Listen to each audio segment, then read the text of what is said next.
It's me, Sean Capri. I'm in my car, and you're listening to the Nintendo Drive. I'm on a Skype call with my friend, Console Caito, the sauciest potato. On our journey today, I had some fun with my OLED and played some Tetris, and people are upset about download size, and we'll talk about that expansion pack, so jump on into the Nintendo Drive. Here we go!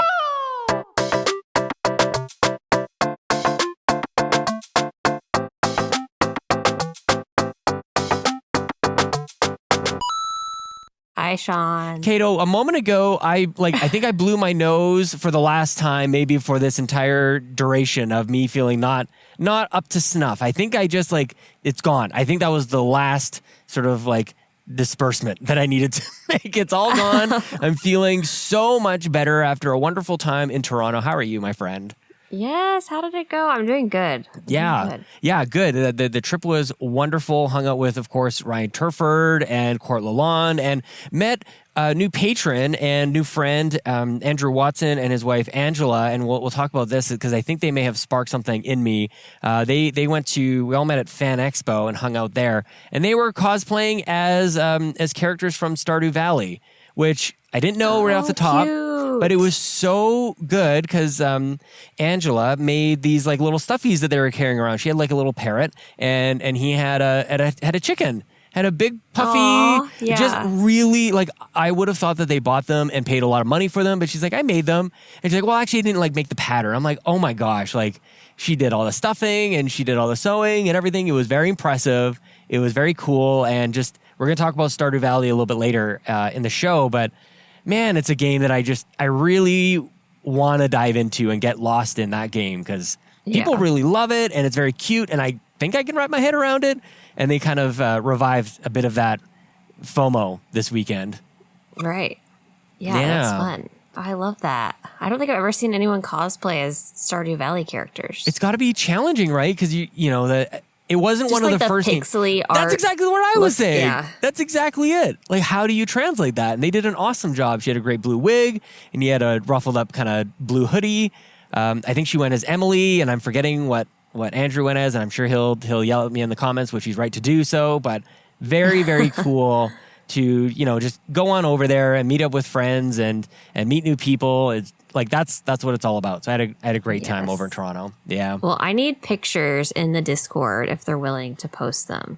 Oh, definitely. So I would love to see that. Yeah. So if you hear this and you're willing, get on in there. Please post pictures in the Discord. Mm-hmm. Okay, let's clean out the garage a little bit. Just a reminder, you can listen to the Nintendo Drive on YouTube, youtube.com/Yumi Capri. We do have a comment this week from the Jonathan Brown. Jonathan Brown, my coming friend. into our comment section, who says, I ain't even mad about the price, to be honest. We're about to be able to play a whole library of N64 games that would have been $10 to $15 each on the Wii U VC. Being able to play the Genesis games is a cherry on top because I haven't played any Genesis game besides Sonic. I am excited. Yeah. Yeah, a lot of conversation about that. Mm-hmm. I mean, there's all around the board. People coming in, weighing in on the expansion pack, whether or not it's a waste of money. And now I actually have it. I actually picked it up last night and fooled around with that a little bit before the Animal Crossing thing. In my mind, I was actually surprised to see people talking about it on Twitter yesterday because, in my head, it was November 5th. Even though that's what I thought. That's really not what they said. It was just November 5th was the day that apparently I'm handing over all my money over to Nintendo. What I've actually discovered is I've handed over money yesterday. I think on Friday I'm handing over more money for Mario Party. And then on November 5th, actually I don't have to hand You more. won't have to hand any more money. Yeah, You've I'm already all set. paid it. Mm-hmm.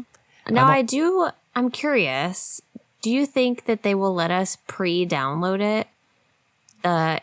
DLC, or is it just going to be whenever it releases, that's when people download it? I actually tried. It might be different now because I was in there right after I got the expansion pack. It does show up as a perk, and I clicked a button that said download, and then it tried to charge me for it, so I'm not entirely sure what that's about, so maybe wait and see. I just wonder, I think on the 29th is when it becomes available for pre-order. Oh, okay. I think. So I'm wondering if people with the expansion pack, if they will be able to download it the same way people purchasing it can download it at that time. It seemed to be there, and who knows? But I got to dive in just yesterday with the whole N64 stuff and the Sega thing. And I think it's just amazing how the conversation continues to happen on whether or not people are upset or whatever.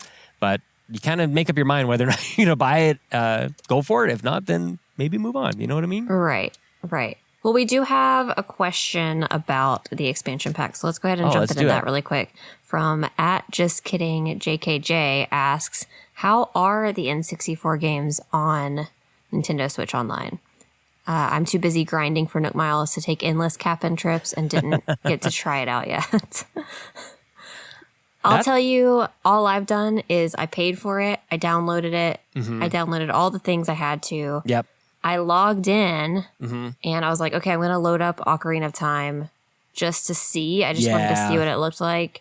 And mad props to how they have it set up where I can just save at literally any time. Yes. Is the best thing I've ever seen. Like I was in the middle of a cutscene and I was like, okay, I've seen enough. Let me close out of this. And it was like an option to save it right there. Freeze it. Amazing. Yep. Yeah, huge. So that's all I've done. And that's a carryover from the NES and Super Nintendo stuff. The one thing that I'll say now is like, you know, there's all these different apps that you have. Like you could really have 4 icons on your dashboard for Nintendo, for Super, for 64, and then now for Genesis. I almost wish that they could like maybe just have one app, you know, like the Nintendo Switch, almost like a virtual console type of thing. They're all separate, so that's kind of a bit of a pain. And now that there's 4, which is maybe a good problem to have. I'm right with JB though. Like I don't know exactly how much I'm going to be playing each one of these games all the time, but I will gladly pay the subscription to have them at my fingertips whenever the moment strikes. Because I absolutely would have been repurchasing these if they came up on a virtual console individually anyways. So that's all good. But yeah, I wish they were all kind of housed under one app. And then I played actually Sega. I played Sonic last night. And Andros was in our Discord taking a screenshot and putting it in there going like, busted. There's no Sega Drive. What are you doing over here, buddy? But I wanted to try it out because those were mostly the games that I'm not like totally familiar with. I jumped into 64 and played a couple games there, but I just kind of wanted to see what else is here, what else is like offered, what new stuff could I play or new to me.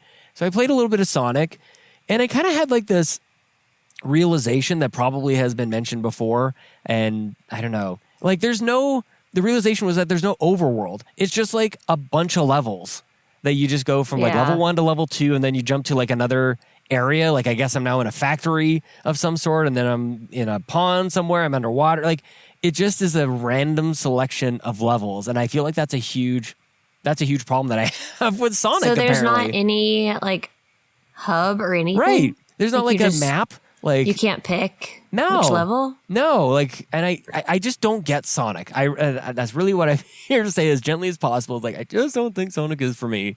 I'm sorry. So I didn't really spend a whole heck of a lot of time in Sega Land. I did play, probably the most that I played was Star Fox because I've been hyped about that. I'm very excited to jump into multiplayer with people hopefully very soon. But man, I really didn't think that I needed one of those N64 controllers until I played Star Fox. And I think I might need an N64 controller sooner rather than later. Yeah. Now, how were you playing all these? Were you playing on your OLED? Were you handheld? Were you not? I was on the TV. Yeah, I was on the TV playing. And remind me to talk about handheld or tabletop mode because I played that on the flight. But yeah, I played on the TV with a Pro controller, and it just doesn't translate as well as I would have imagined, I guess, that like playing Star Fox, you have like your A, B, X, Y buttons on your Pro controller, and they're sort of automatically, and you cannot change how it's mapped to the buttons that were on the 64 controller. So it's something like A is the actual A button, like the blue on the 64 controller, the B is the B button on the 64 controller. But then you've got X and Y, which are mapped to 2 of the C buttons, if that makes sense. Okay, yeah. Which are your brake and your acceleration, like your boost is on Star Fox. And then you've got left, like ZL is your Z button or Z button on your 64. And then R on the Pro controller is R on the 64 controller. Like it's all over the map. It's even hard to kind of like walk through. Yeah. So I'm curious if anyone who listens or watches or anything is a video game developer. Yeah. How difficult is it to have button mapping Seriously. as an option? Why is this not available for every game? Why can we not just play with the buttons we want to play with? That and the inverted camera, which I know thank you. is your thing. Which is default on Star Fox 64. Why is it not available on everything? I just don't get it. I don't know. It's a little bit frustrating. The other thing that like the way that they even show the buttons, they don't even show what does what. It just goes, this is the button that you're looking at on Pro Controller, and this is what it maps to on the 64 controller. It doesn't tell you what they do. It just says A equals A on the 64 controller. This is a C button. Oh, but it doesn't actually, like, you then have to figure out, okay, what's down C when I'm playing 64. It's not like the frog telling you what buttons to use or anything? No, yeah, you'll still, yeah, exactly. Use the boost to chase. Like, that's, like, I love that first level, but like, I want to, Star Fox is such a good game because there's all these different paths that you can take. You can complete a mission or you can accomplish it, or like you can do everything. You can follow Falco to the secret area, right? And get that boss instead of the one that I ended up getting because I couldn't chase. I didn't know how to say, like, I lost Slippy, like I was losing all these things because of the controls. So I've got to wrap my head around that a little bit. But some early stages with it. Yeah. And at least I have it. You have it. Is Star Fox one of those games that we just remember being a good game and it's not actually a good game? I don't think so. No, I think it's good. I think I think it's really good. I love the targeting system. I think is really, really stellar. Just the way that you get the bonus kills or numbers when you kill a group of them. You get like an added like 1 or 2, and that's how you start to get the bonuses of, I think the first level you have to get more than 100 kills. And you can't really do that if you shoot everybody down individually. I think Star Fox is like a surprisingly deep game and really good controls. Love the characters, of course. So that's kind of where I started. Yeah. Did you try any of the online with it? No, but I'm seeing not so good things online. I'm seeing like somebody called it a PowerPoint presentation. Somebody shows them playing 4-player, Mario Kart 64, and it was called a PowerPoint. It's like, oh no, this is exactly what I was excited for. But yeah, I guess not all that surprising. Okay. And maybe some of the naysayers weren't wrong about that. Well, I know you did have some issues with your OLED on your trip. So do you want to talk about that at all? A little bit.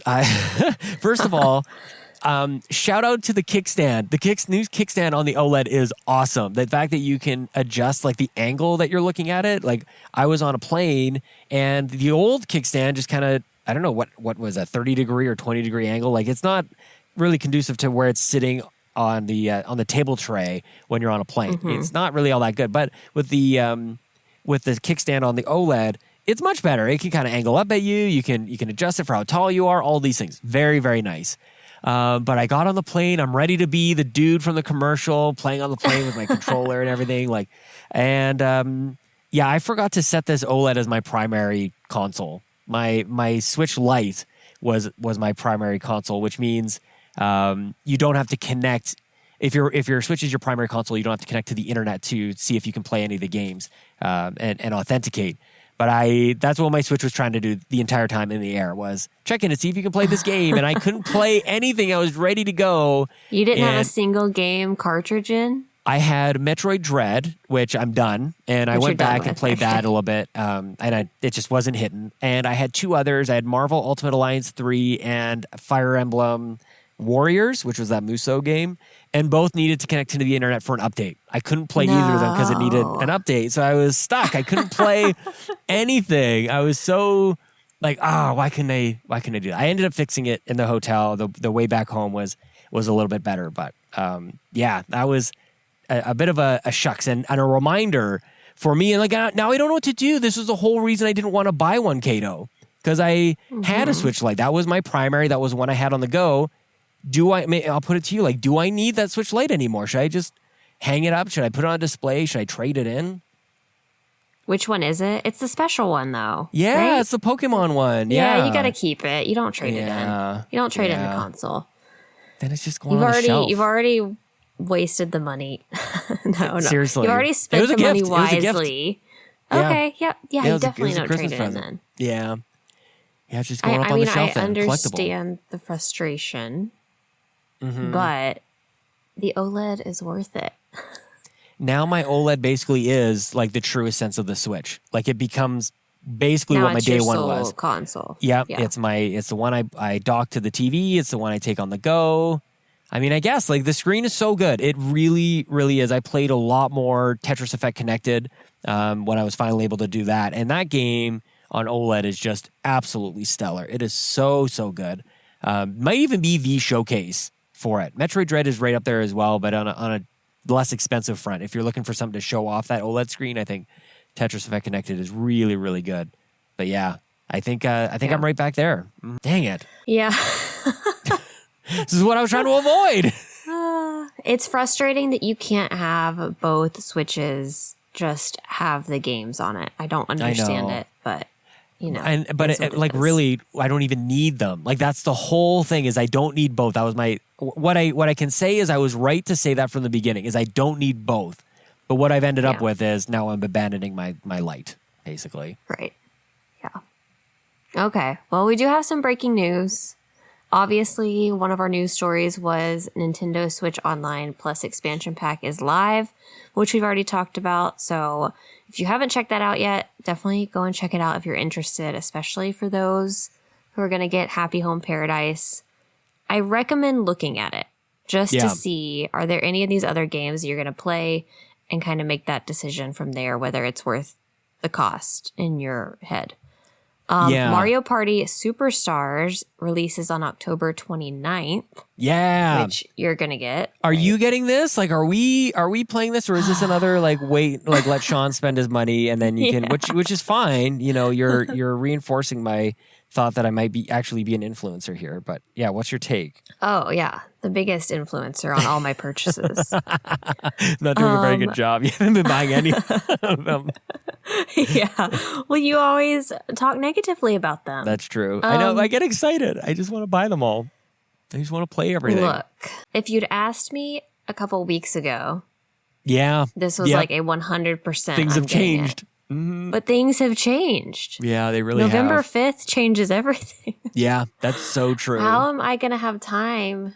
I mean, I kind of want to. Yeah. Because I would love to. I like the idea of this game. I think just not even really playing it, but I think my son would just enjoy seeing the characters. Big time. And kind of walking, if there's any walking around with them. Mm-hmm. When he plays Mario Kart, he doesn't like the actual racing. He just likes to pick the characters. Yeah. And I'm kind of shocked at how many of them he actually knows who they are. Yeah. I've never gone into who Mario is or any of that, but he knows a lot of them. Kids' brains are built for memory. What are you memory. watching on YouTube? Yeah. What are you watching? They're just constantly absorbing and learning and stuff. Like everything is new. There's nothing like I've got a good portion of my brain dedicated to, quotes from Wayne's World and Ace Ventura. I can't delete that information. It's taking up the space. Kids have wide open hard drives to learn all that stuff.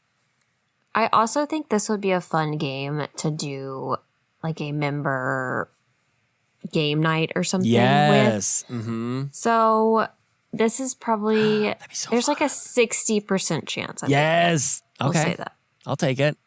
I'm thinking for Extra Life. Like if nothing else, I think Extra Life would be super fun. that would be a good time. Which is next week, by the way. And shout out to Extra Life. Speaking of that since I just brought it up, if people are curious about this whole Nintendo Switch Online thing and they want to still support me on Extra Life, go to extra-life.org/participant/Sean Capri, make a $75 donation, and I will add you to my family, to my Nintendo Switch expansion pack family. You'll get it. Plus, you get to make a donation. Plus, you get entered into prizes and draws and stuff. But the first person to do that, you'll get added into the family. Might even open up to a second person, Caito. Oh, nice. I think that's a pretty good perk. A little if you say perk. So. Yeah. Yeah. So that is something. November 6th, I will be streaming and raising money for Extra Life as well. Yeah. Probably Animal Crossing. But, And Halo, we'll play Halo together. Come on. We'll play Halo. Yeah, finally. We'll play Halo. Yeah, that night. Also, the physical version of Grand Theft Auto, the trilogy, the definitive edition. Wow, what a name. Okay. On the Nintendo Switch will require a 25.4 gigabyte download, which has some people upset on the Twitter, the whole internet. the whole thing. Yeah. And look, Are we just like the calm down podcast over here? Yeah. I promise I'm not a contrarian. Mm-hmm. I don't understand the outrage with this. Yeah. It's a trilogy. It's a lot of games. These games are big games. If they can't fit on the cartridge, they can't fit on the cartridge. Yeah. Because I think that's what people are most upset about is that even the physical will require a download. That's right. And I don't think it specifies, I didn't see anyway, how big that download specifically will be. Or no, it says 25.4. Okay, that's for the physical. That is a big download, but if it can't fit on the cartridge, it can't fit. Yeah. It's a choice that Rockstar is making in terms of like which cart to buy from Nintendo. And they save some dollars by buying the smaller one and putting the game and maxing out the size on that card and then making you, the user, game player, download the rest. And so I feel like this is the digital version, I assume, bigger than that? Yeah, I would imagine so as well. In which case, like how many of us are really buying physical? Right. It does sort of like in a way, I think, invalidate just the physical purchase, but I don't know necessarily, again, I have pretty good internet, so I don't really find myself in the same situation as maybe others where you're excited to play. The reason that you buy physical is because you pop it in and you play it, and you're not going to be able to do that. So I get that. But I don't know. Yeah, you're right. Like can we all just calm down? It does suck. Yeah. There are others that have done this maybe a little bit better, but But I feel like that's just kind of how games are now. I don't remember the last time I put in a game on my Xbox and didn't have to download something or update something or any of that. It's just a process. Yeah. And I've just accepted that as the new normal. It's not like I'm popping in my Game Boy Color game. It's just not how it is. One thing that I'll say, even just going back to the 64 games and stuff, that it is remarkable how fast you just get into a game. Like you hit a button and you're playing. Like I played Dr. Mario 64 and it's just like click, click, click, and you are playing. It's so fast. And that's how it was. You popped in the cartridge. So maybe there's just some legacy there just for Nintendo games. Like that's just how we've played since going back to God knows when. So yeah, it's unfortunate. It is a big download, but also, and the other thing too is that there's not much hard drive space available. Like it kind of depends on how much. You have to have you really do. Card. Yeah, I think so. Oh, hi there. Can I please get 2 large Diet Cokes and a medium coffee with 2 Splenda? Just 2 Splenda? Yes, please. Okay, anything else for you? That's all. All right, next window, please. Thank you. That apple pie looked amazing not a today. decaf? We're getting coffee. Oh, snap. Whoops. I was so excited about the rage that we're talking about with this Grand Theft Auto. You're going full caffeine. We're going full caffeine, everybody. Watch out. I'll be ready for another show right after this. Watch out, family. Yeah.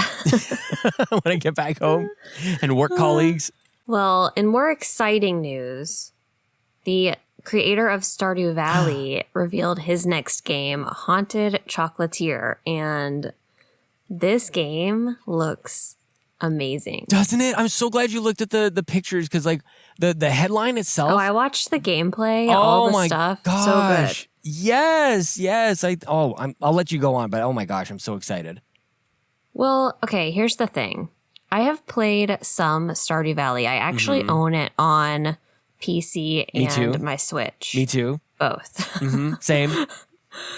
And I haven't played as much as I've wanted to. Same. Because Animal Crossing is just so time consuming. Everything else is so time consuming.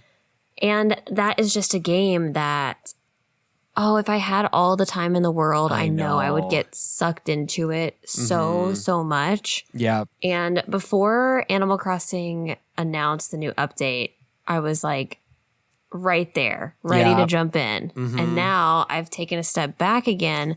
But I feel like this new game, I don't know when it's coming out. Hi. I feel like that would be the perfect it was the coffee time. and the pop. I feel like that would be the perfect time to jump into something because it'll be new and everyone will be exploring it, at the same time. And I like that. That aspect of it. Oh my gosh, it looks so. I don't know what exactly it is about like the chocolatier, like this as a new job rather than a farm.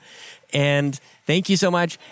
And that, like, it just looks like, I don't know, like warmer or what exactly it is. It's not quite as like survival. I don't know, like that. I don't get that sense. It's a little bit more fantasy, I guess, in that way, like Charlie and the Chocolate Factory kind of thing, like a little bit more fun. And even the way the creator kind of described it as if Stardew Valley is the sun, then this game is the moon. If that makes sense, like I feel like that was one of the quotes that came out of the interview, and that really, really captured my attention. And then looking at the screenshots of it and the look of it all, it does have like a richer kind of look and feel to it, even though it is same pixel kind of design, very like the UI Definitely looks basically the same art style. Yeah. So I don't know what his timeline is on this, but I found myself growing in excitement the more I was looking at it. I first saw it on Twitter. I was like, okay, cool. But then maybe it was just after seeing Andrew and Angela this weekend cosplaying as characters, and then seeing this and looking at it. And there's such a warmth and there's so much love that goes into this game by this one creator. I think it's Eric Baroni, I think is the name. And just, man, blood, sweat, and tears put into this, or blood, sweat, and pixels, if you like, put into this game. Yeah, I think I'm gonna have to do this. I think I might have an opening, honestly, on Switch. The next thing that I'm buying is Mario Party, but that's not like a spend dozens of hours on it. I think Stardew Valley might be up next for me. Except for this damn Animal Crossing. I don't know. What am I gonna do? I'm gonna try this Animal Crossing. I've already said I'm doing that. What the heck? You are. And you're going to get it for free. I mean, included with your other stuff. So you've got to do that. I'm doing it. Even if it wasn't the expansion, like all the other stuff. Like I want to do farming in Animal Crossing. That's part of the free update. So, what the heck? I think the farming in Stardew is more meaningful or purposeful than the farming in Animal Crossing. So I think you will tire of the Animal Crossing update pretty quickly. It's possible. I mean, maybe not I think the update stuff, yes. I think the DLC you could play a lot longer. Right. Yeah. If that makes any sense. Because, like, it's giving you purpose, whereas the update stuff is just kind of... There's stuff to do, but, I mean, you can pretty quickly get through it all, depending on how fast you go. I'll say this. If anybody out there is, like, kind of a Stardew Valley keener, and they have, like, either a site or their own recommendations on, like, the first 10 things I should do in Stardew, that would get me right in there. And same thing with Animal Crossing. And buy potatoes. Yeah, actually, that's a good idea. Make a potato farm. I would do Not that. a tomato farm, a potato farm. 2 takes today. 2 takes. 2 takes on the intro today, everyone. Sean is adamant about me being a tomato. You're going to be a tomato one of these. Maybe I'm the tomato. Maybe I should dress up as a tomato for Halloween. That would be awesome.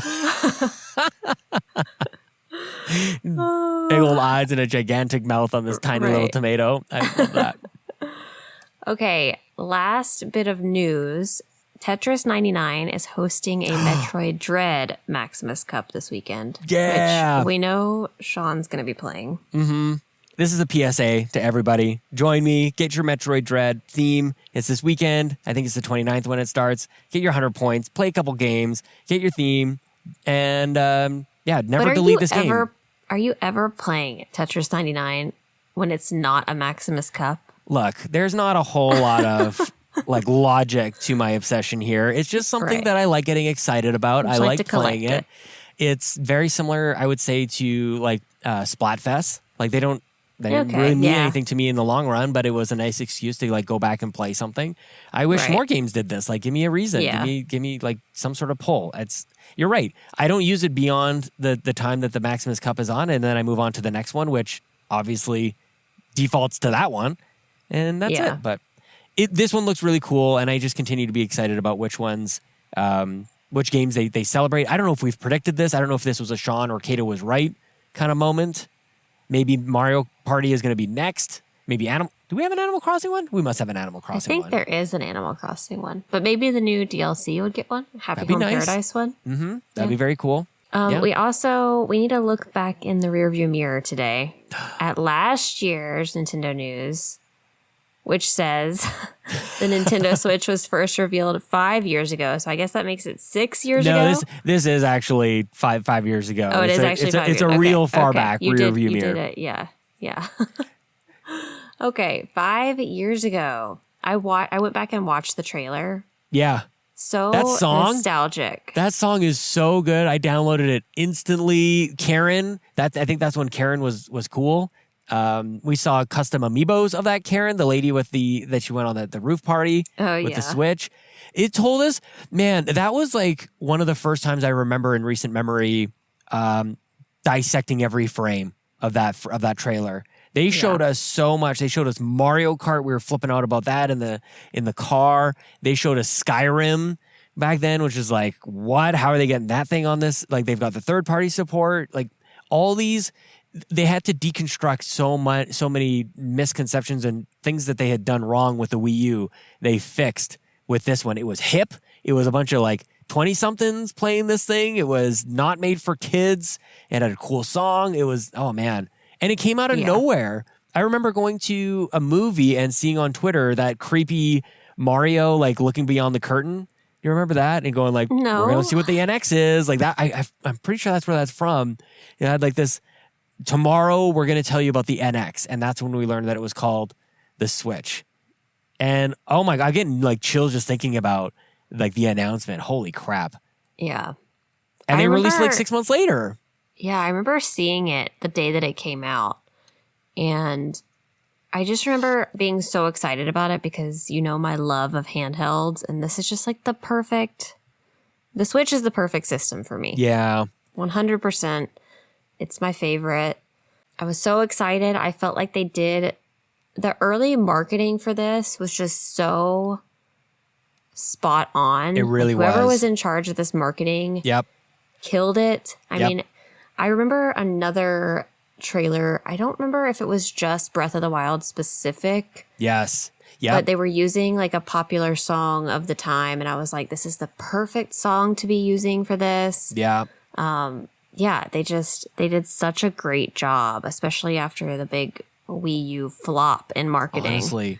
They showed like the snap, the sound effect, the snap, I think is perfect. The logo of the Joy-Cons kind of like clicking into place is perfect. They went back to red as like the color you think, when you see red, you think Nintendo, you think like blue is PlayStation, green is Xbox. Like with the Wii U, it was like that bluish kind of like, I don't even know what the hell to call that color. It was So they returned a lot of that to the branding. Was really smart. They showed you how like, they basically introduced without saying it, this is handheld mode, this is TV mode, this is tabletop mode. In all those things, dude was on a plane, you're at playing basketball with the bros and playing NBA, like they got the sports games on there. That commercial is so loaded with stuff. They don't say a word. And you were able to kind of just see like how you use it and like how big is it and what kind of games you're going to be playing.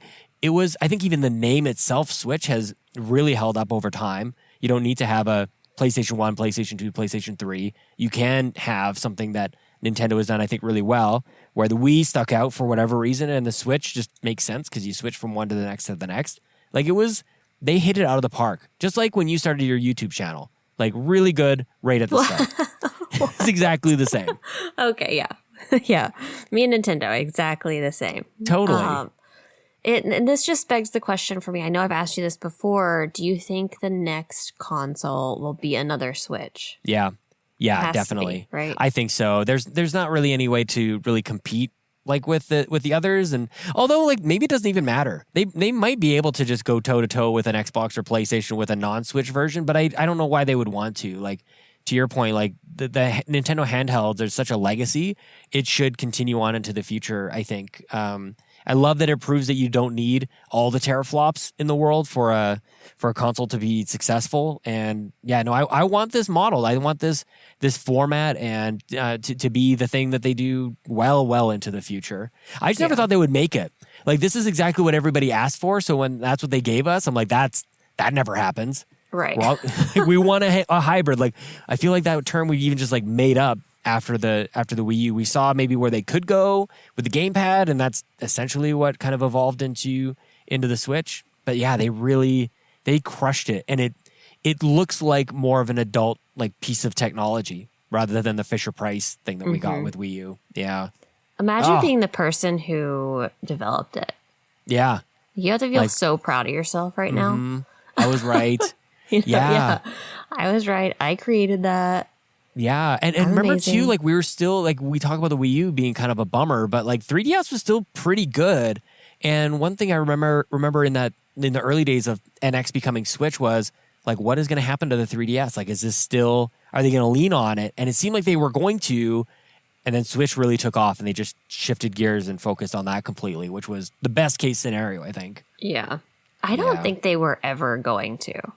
I think they fibbed about it. Just because they can't tell you, hey, no, we're going to stop supporting this in 3 months. Totally. Yeah, there's 80 million of you. Bye. Because then everything that's releasing after that, people are just going to be like, okay, we're leaving. We're going, I don't know. Yeah, they had a decent story run about it. They had a decent run of games that still kind of like came out for 3DS. But I think a lot of developers, some had dev kits for the Switch early on, and they were able to kind of capitalize on that new console, I'll buy any games kind of thing. And then everybody else who was behind that was just really scrambling to keep up. I remember talking to a bunch of indie devs back in the day. They just wanted to get their game on Switch because everything was selling right out of the gates because people were buying the units, and they just wanted to play something on the new device. Mm-hmm. Yeah. Oh man, 5 years ago though, that was half a decade. That is crazy. Isn't that it nuts? feels like no time at all. I know. For me. I know. But yeah. I don't know. Okay, we do have some questions this week. Adam at Morrow Fair asks, what are your most recommended games from the entire Switch library for those of us who just jumped on? That's how do you want to tackle this? Because it's a big question. It is enormous, and I feel like I could just kind of ramble off the first party stuff, right? Like you got to have like your Breath of the Wild, you got to have your Mario Karts, like those types of the Animal Crossing, of course. That's like my entire list of games that I listed.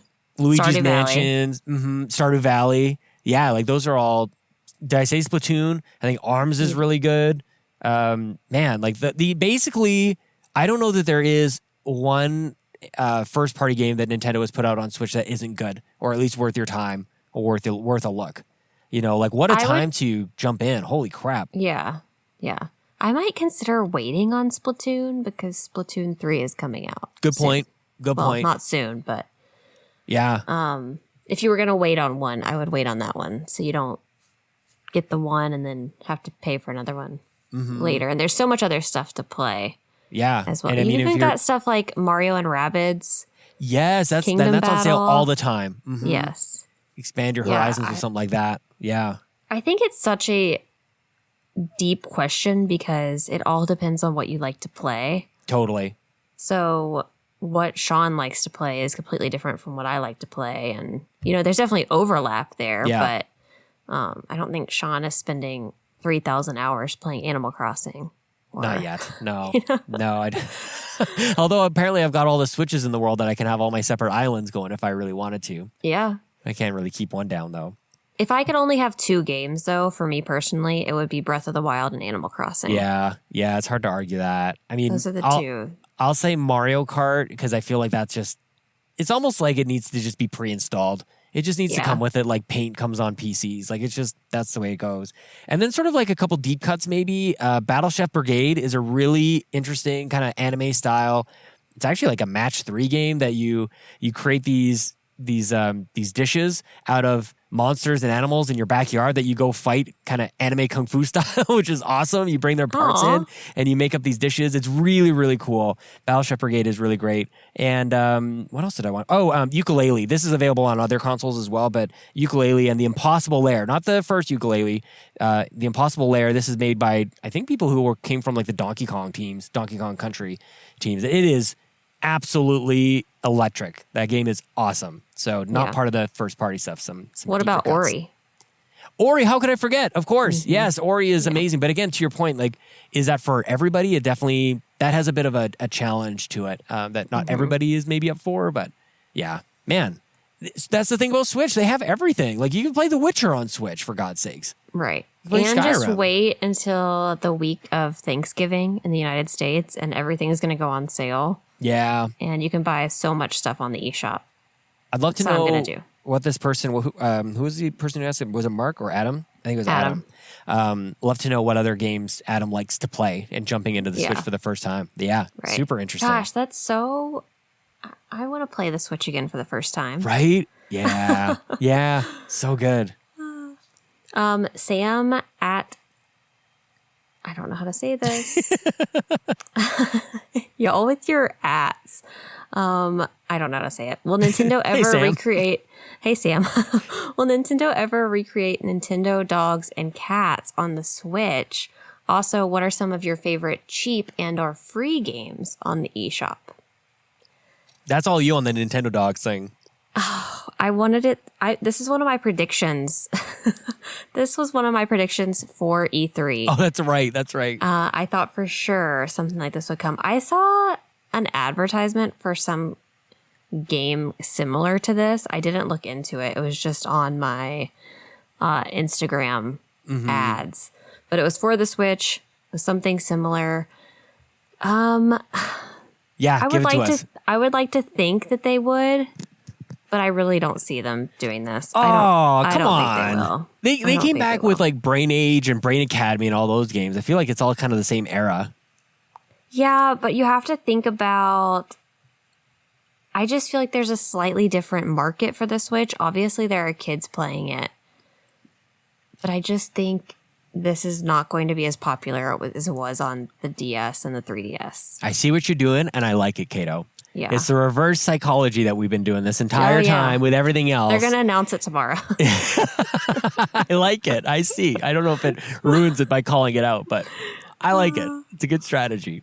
Yes. And then to answer the second question, favorite cheap or free games. I don't think any of these are free, but Stardew Valley is pretty cheap. Yep. Super Meat Boy is a really good game on Switch. I don't know if you've ever played that. Good call. Yeah, that's a great game. It's a good game. Lots of short, fast levels. It's all very timed, and you're just trying to get through this platform style game. It's really very cute, satisfying fun, motion, but and cutely violent, I think is maybe the way to describe it. Yes. Yeah. And chopped up. Overcooked. I think Overcooked good is a one. great game. Yeah. Oh, great picks. Holy cow. I love that. I'm going to go with the paint by numbers game that I'm playing with my kids called Love Colors. It was like $2 and literally free, which I actually had to double check this, but Rocket League went free in the same way that Fortnite or Apex Legends are all also free. But Rocket League is really, really fun and really scales. Know that. Yeah, it went, I think probably like I had bought it, and then Epic actually bought, I think, the entire company, and basically created like a battle pass kind of monetization model for Rocket League instead of paying $15 for the game. So pretty sure you can play Rocket League for free, and we should play sometime because it's cross-play as well. It's really fun. I've never played it, Yeah, super good. but free. I like the sound of that. Free 99. Yeah. All right. Well, that's the end of our questions. Sean, where can everyone find you on the internet? I just have had a smile on my face this entire time. I've really enjoyed talking to you about stuff today, and people can find me on Twitter at Sean Capri. It's Sean like, what is it? Sean like Connery, Capri like the pants. And what the hell am I talking about? Twitch at twitch.tv/Sean Capri. And of course, Extra Life, please. I think the link should be in the show notes. So please go donate, become part of my Nintendo Switch Plus expansion pack family. Do it now. $75 donation and help the kids. You can find me on YouTube, Instagram, and Twitter at Console Caito.